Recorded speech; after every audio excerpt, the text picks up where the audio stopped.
Good morning, traders. Zoran Kresovic here from Blueberry Trading Desk. What a surprise. We just had 11:30 Australian Eastern Standard Time Australian employment data released, something that RBA Governor Michelle Bullock and RBA board is watching very closely. We can actually see that we've actually lost 21,300 jobs for the month of November, which is downwardly revised from around 41,100 jobs back in October. So the unemployment is still sitting at around 4.3%.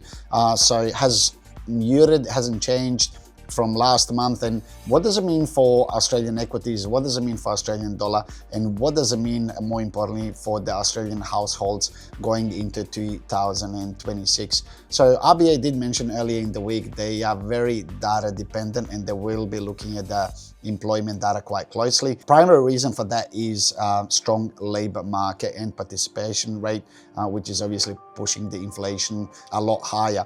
Now, we've just offsetted the November losses against October gains. And essentially what that means is that we might not be getting interest rate hikes as initially market was pricing from around May, June 2026 onwards. And perhaps maybe the rates will stay as they are. On the back of that, ASX 200 has actually gained quite a bit of momentum. It's testing the major resistance level at 8,650.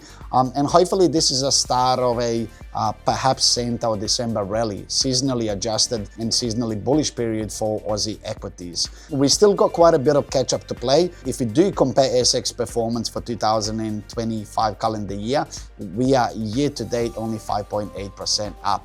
When comparing with the likes of NASDAQ, S&P 500 and Dow Jones, for example, NASDAQ is being up year to date 24%, S&P 500 is around 50%. So we are still tracking way behind and hopefully we can actually play some catch up there.